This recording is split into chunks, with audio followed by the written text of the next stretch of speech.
Néhémie va reconstruire les portes. Amen. Et dans la parole de Dieu, et on voit dans la parole de Dieu qu'autour de Jérusalem, il y avait plusieurs portes. Hein. Il y avait la porte des brebis, la porte des chevaux. Il y a plusieurs portes. Je ne veux pas la porte de la belle. Il y a plusieurs portes. Et je n'ai pris quelques-unes que Néhémie va reconstruire. C'est vrai que des fois, vous savez que le diable veut détruire. Et on l'a bien vu dans toute la semaine.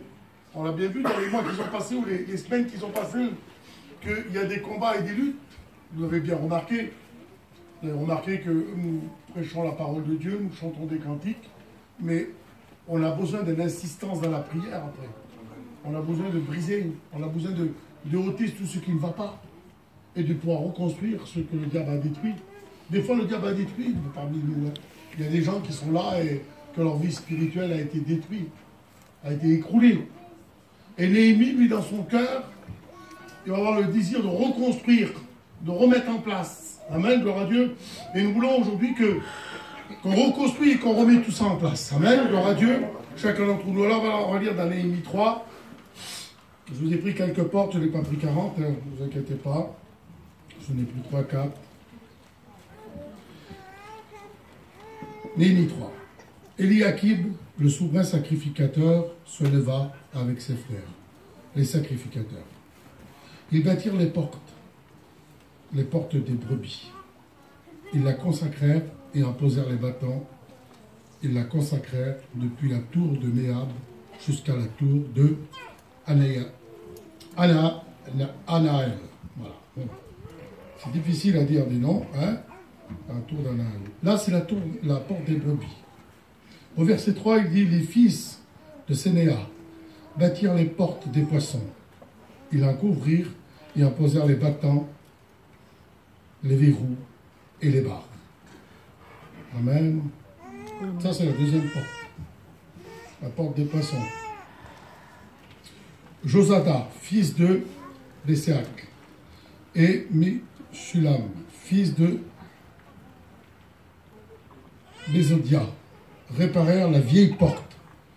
Ils la couvrirent et ils posèrent les battants, les verrous et les barres. Ça, c'est la troisième porte. Un peu plus loin, verset 13, on lit Nahum et les habitants de Zénoab réparèrent la porte de la vallée. Ils la bâtirent et posèrent les battants, les verrous et les barres. Ils firent plus de 1000 coudées du mur jusqu'à la porte des fumiers. Melkija, fils de Rekab, chef du district de... Bon, les noms, je vous en passe, hein, parce que répara les portes des fumiers, ils bâtirent, les posant les battants, les verrous et les barres. Au verset 15, Shalum, fils de Colosé, chef du district de Milpa, répara la porte des sources. Ils la bâtirent et la couvrirent, posant les battants, les verrous et les barres. Amen. Amen. Gloire à Dieu. Là, je vous ai pris quelques portes, alléluia. Et le chrétien doit pouvoir passer par ces portes. Amen. Alors, il y a la porte des brebis, la porte des poissons. Il y a aussi la porte que je vous ai pris, la porte de la vallée, la porte des fumiers et la porte des sources. La dernière porte, c'est la porte des sources. Vous savez que le chrétien doit passer par toutes ces portes-là. Et un chrétien doit s'identifier. Amen. Amen. Un chrétien doit s'identifier en tout cela. Et la première des portes qu'on lit, que dans le livre de Néhémie qu'on va lire, c'est que la première des portes, c'est la porte des brebis. Et c'est vrai que dans notre vie chrétienne, la première des choses qu'on doit être et qu'on doit devenir, c'est des brebis. Amen. Et si vous remarquez dans le texte, on lit la première porte, il dit que le souverain sacrificateur, lui, travaille avec nous. Amen. Amen. Travaille avec nous afin de pouvoir que cette porte soit possible d'accès. Le souverain sacrificateur qui nous représente le Seigneur Jésus-Christ. Amen. Afin que des gens de mauvaise vie qu'ils étaient avant, je ne sais pas, des loups, on va dire, dans ce monde, va devenir des brebis. Alléluia. Quelle importance. Et il y en a parmi nous qui étaient des loups avant. mais en passant par cette porte, ils sont devenus des brebis. Et le souverain sacrificateur travaille avec nous. Amen, quelle importance. Et si vous lisez bien, vous aussi, vous allez remarquer que dans cette porte-là, il n'y a ni barre, ni verrou. Elle n'est pas fermée. Que tandis que si vous lisez les autres portes, il dit, il pose des verrous et des barres. Mais là, non, il n'y a pas de barre et ni verrou. C'est une porte qui est ouverte. C'est-à-dire, c'est une porte d'accès, alléluia. C'est-à-dire, je ne sais pas l'état que tu es, je ne sais pas comment tu étais, peut-être tu étais une brebis qui était venue à Christ, et Christ a parlé dans ton cœur, et cette brebis-là qui est passée par cette porte, peut-être tu es rentré facilement et le Seigneur t'a béni, mais un jour ou l'autre, peut-être que tu t'as retiré, que tu es cette brebis qui est perdue. La parole de Dieu nous dit que l'Éternel est mon berger. Amen. L'Éternel est mon berger. Et nous sommes sa brebis. Quelle importance, Seigneur, d'être la brebis de Dieu. Le Seigneur Jésus-Christ va prendre une parabole, si vous lisez ça dans l'évangile de Luc, il va prendre une parabole sur la brebis perdue. Les scribes, les pharisiens, tous les hommes religieux qui étaient là, ils pensaient que pour recevoir la faveur de Dieu, il fallait être un homme ou une femme parfaite, une femme de prière, une femme de louange, ou quelqu'un qui travaille sous le chapiteau. Pour recevoir la faveur de Dieu, les hommes religieux qui étaient là pensaient qu'il fallait être un homme ou une femme qui s'engage dans l'émission, un homme ou une femme qui fait ceci, qui fait cela, qui fait beaucoup de choses. Et c'est pour ça que les scribes et les pharisiens, ils étaient étonnés et choqués de savoir que le Seigneur Jésus-Christ fréquentait des gens de mauvaise vie. Il lui dit, comment peut-il fréquenter des gens de mauvaise vie? Parce que en lui, en Jésus-Christ, il reconnaît la puissance de Dieu, il reconnaissait qu'il était un Messie, il reconnaissait par rapport au message qu'il apportait, et par rapport à l'action qu'il avait le Seigneur sur la terre, par rapport au miracle, tout ce qu'il faisait. Eux, ils étaient étonnés, ils auraient voulu que le Christ se tourne plus vers eux, les hommes religieux, que se tourner vers la brebis perdue. Et c'est là que le Seigneur va prendre cette parabole par rapport à cette brebis qui était perdue. Il va prendre cette parabole-là. Moi j'aime bien parce que, vous savez, si demain on nous annoncerait que le Seigneur Jésus-Christ viendrait sur la place, là, il va dire, le Seigneur vient demain nous visiter sur la place. Alors, le Bibaï, le Millet, le Sam,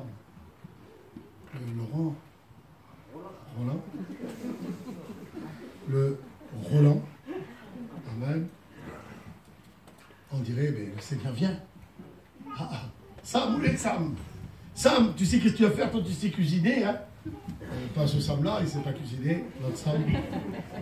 Toi, tu sais cuisiner, Sam, tu sais qu'est-ce qu'on va faire? On va faire un bon repas, on va mettre une belle table, et le Seigneur, hein, on va s'organiser, on va apporter quelque chose de bon, hein, quand même pour le Seigneur, entre nous, les serviteurs de Dieu. Alors, on va préparer une belle table, on va faire quelque chose de formidable, hein? On va mettre une belle table bien impeccable, et le Seigneur va venir nous visiter, nous les pasteurs, parce que nous, on travaille pour lui, hein. On tourne la mission, on fait ci, on fait ça, hein, on a fait ci, on a fait ça. Et de ce coup, le Seigneur vient sur la place, et il nous regarde à nous, les serviteurs de Dieu, hein, David. Et le Seigneur de loin nous fait ça, il nous salue.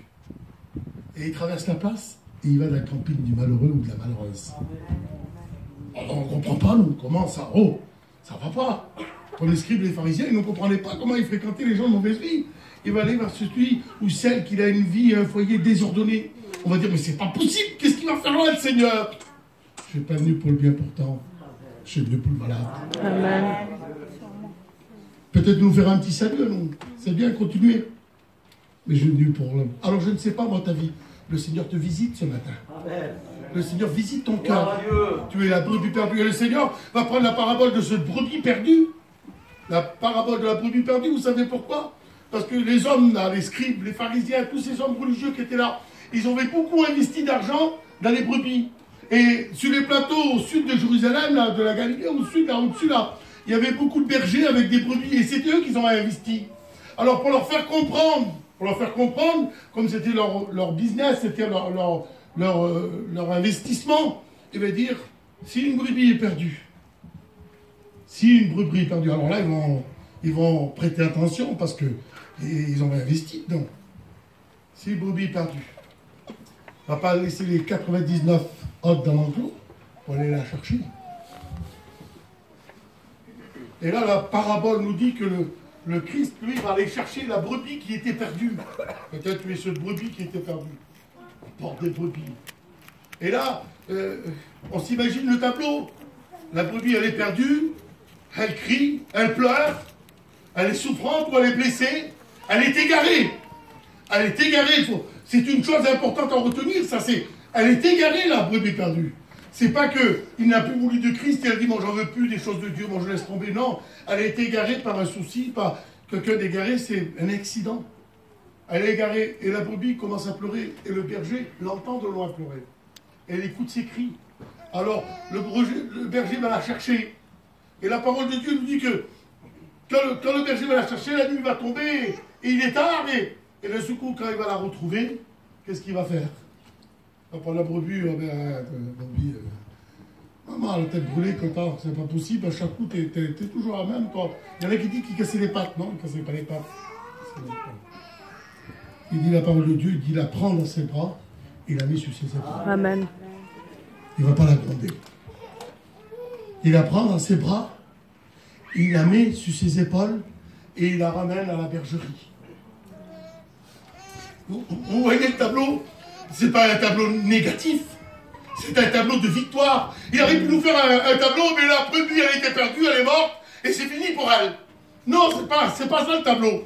Le tableau, il dit qu'il la retrouve et il la prend dans ses bras. Alléluia, il la ramène à la bergerie. Alléluia. Amen. Quel merveilleux tableau. Amen, gloire à Dieu. Et ce soir, je ne sais pas, peut-être tu es la brebis perdue, mais le Seigneur te prend dans ses bras et il te ramène à la bergerie. Alléluia. Amen. Il n'y a que de la victoire au Seigneur Jésus-Christ. Amen. Mais la brebis a crié, et je voudrais que tu cries à Dieu ce matin. Amen. Et je voudrais que tu cries à Dieu et que tu verses des larmes et que ton cœur soit brisé. Alléluia. Alléluia. L'Éternel est mon berger, il me conduit dans des verts pâturages. Qu'il y ait des bénédictions. On est perdu, il vient nous chercher. Il nous ramène à la bergerie. Alléluia. Par son sang, nous sommes victorieux. Alléluia. Il nous ramène à la bergerie, il nous ramène dans les rangs. Vous avez vu, c'est tous ces jeunes là qui ont monté en haut là. Ils ont chanté. Oh, tu pars un été avec ça là. Tu fais des dégâts, des batailles de tous les côtés. Une équipe comme ça, là, on part en mission avec une équipe comme ça, mais c'est une chose extraordinaire. Le Seigneur prend ses brebis, alléluia, il les a montés en haut, et ils ont chanté à la gloire du Seigneur, alléluia. C'est pas un tableau négatif, mais c'est un tableau positif de victoire. La brebis est retrouvée, elle est ramenée à la bergerie. Alléluia. La brebis est ramenée, l'Éternel est mon berger. Amen. La porte des brebis. Et il nous dit, le bon berger donne sa vie pour ses brebis. Alléluia. Le bon berger donne sa vie pour ses brebis. Il a donné sa vie pour toi. Alléluia. Nous rentrons par les portes. Nous rentrons par la porte des brebis. Devenons des enfants de Dieu. Alléluia. Gloire à Dieu. Amen. Merci Seigneur. Merci Seigneur. Et après, il y a une deuxième porte. C'est la porte des poissons. Nous avons lu. Hein, c'est la porte des poissons. Et le chrétien doit devenir un poisson. Ah ouais, d'une brebis, tu deviens un poisson. Hein, c'est Darwin. L'évolution. Vous savez, le poisson, c'est symbolique. Il y a deux sortes de poissons. C'est la parole de Dieu. Il y a le poisson qui est pur et le poisson impur. Et le poisson pur, c'est celui qui a des nageoires et des écailles. C'est un poisson qui est pur. Et le poisson impur, il n'a pas de nageoires ni d'écailles. Des anguilles, il y a beaucoup de poissons sans écailles. Hein. Et c'est ça. Et le poisson pur, c'est celui qui a des nageoires et des écailles. C'est symbolique, vous savez. Le poisson pur avec les écailles, il représente la protection. Un poisson avec des écailles, c'est une protection qu'il a. Et les nageoires, ça lui sert d'équilibre. Ça lui sert de remonter les courants. D'être stable. Un poisson avec des nageoires, il est stable. Même dans les courants, il peut avoir les courants qu'il veut, il est là, il est stable.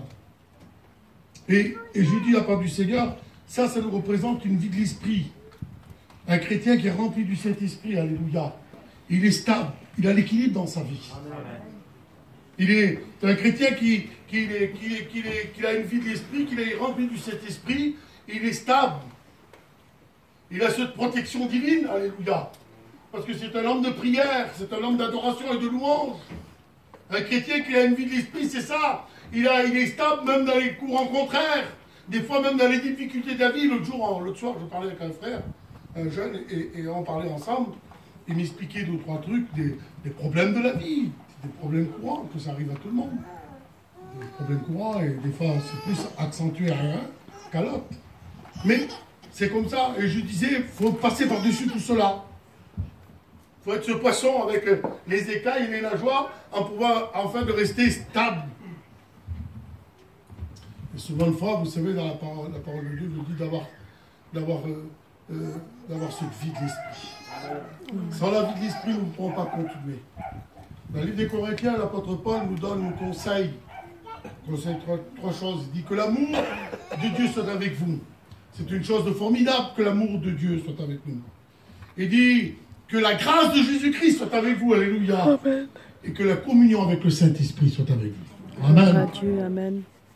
L'amour, la grâce et la communion avec le Saint-Esprit. Le ciel peut déborder d'amour, de grâce, mais s'il n'y a pas cette communion avec le Saint-Esprit, il n'y a rien qui se fera. Il faut qu'il y ait cette communion avec le Saint-Esprit. Amen. Avoir une vie d'esprit.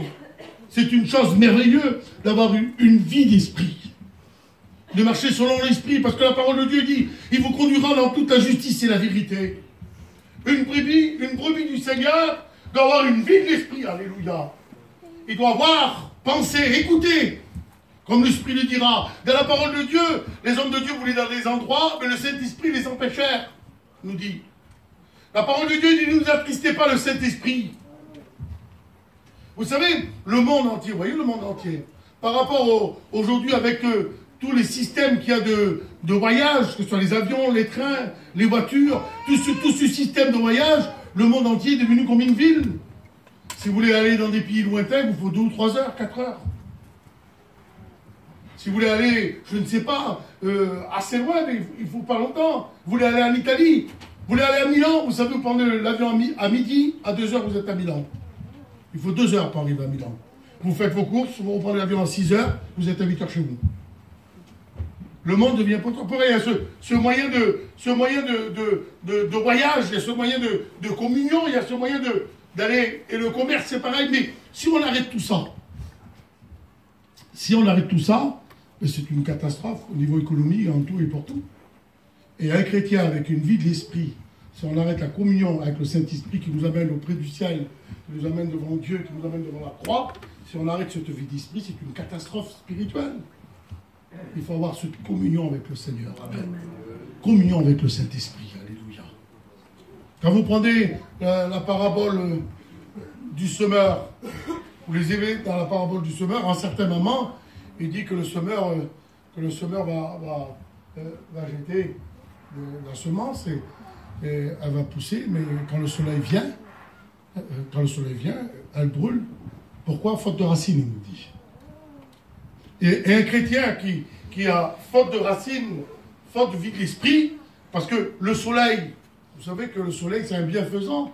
C'est un bienfaisant pour tout ce qui pousse. Vous parlez à un agriculteur, c'est bien long, mais il faut du soleil. Pour les fruits, il faut du soleil. En tout et pour tout, il faut du soleil. Et là, le soleil qui est bienfaisant, on voit que c'est là le soleil qui va brûler. Pourquoi? Parce que manque de racines. Et un chrétien qui a manque de racines, qui a manque de vie de l'esprit, et quand la parole de Dieu dit, tu sais, ton frère, celui qui t'a fait mal, là, va lui pardonner, manque de racines, mais non, je ne veux pas. Et pourtant, c'est le soleil bienfaisant. Le Seigneur te parle, mais toi, là, là-bas, il faut que tu aies d'amour, il faut que tu vas lui pardonner. Il faut que tu vas lui parler. Il faut dans ton cœur qu'il n'y ait pas de haine. Ça, c'est le soleil bienfaisant de Dieu, la justice de Dieu. Mais manque de racines, manque de vie d'esprit, on ne l'accepte pas. On le refuse. Alors, au mieux de grandir spirituellement, mais on meurt spirituellement. Parce qu'on n'a pas cette vie de l'esprit. C'est vrai. Il faut qu'on soit des poissons pas impurs, mais des poissons purs. Amen. Avec des écailles et des nageoires, qui nous représentent symboliquement le Saint-Esprit. Avoir une vie d'esprit qui nous recouvre. La lecture de la parole de Dieu, la méditer, alléluia. Quelle importance, amen. Alors nous devons passer par l'époque des brebis. Merci Seigneur. Et la brebis, le Seigneur la ramène à la bergerie. C'est une victoire, c'est un tableau victorieux, alléluia. Mais aussi on doit passer par l'époque du poisson, une vie de l'esprit, une vie de Dieu. Une vie de Dieu, c'est terrible, une vie de Dieu. Une vie de l'esprit. Parce qu'il y en a peut-être pas ici, mais peut-être il y a parmi nous des gens qui n'ont pas de vie d'esprit. Et nous ne pouvons pas les reconnaître. On ne peut pas les reconnaître si dans les circonstances des fois de la vie, on reconnaît, on dit, mais qu'est-ce qu'il a? Il n'a pas la nouvelle naissance, il n'a pas la vie de l'esprit. On le voit. Mais la vie de l'esprit, c'est pas du semblant, c'est du vrai. Amen. Parce que là, ensemble, on est bien ensemble. Il n'y a pas de soucis. C'est vrai. Et si on n'a pas la vie de l'esprit, c'est que de la catastrophe et du dégât. Vous savez, un jour, en Égypte, il va y avoir un fléau. Il va y avoir un fléau, la parole de Dieu nous dit qu'il va se passer quelque chose. Il nous dit qu'il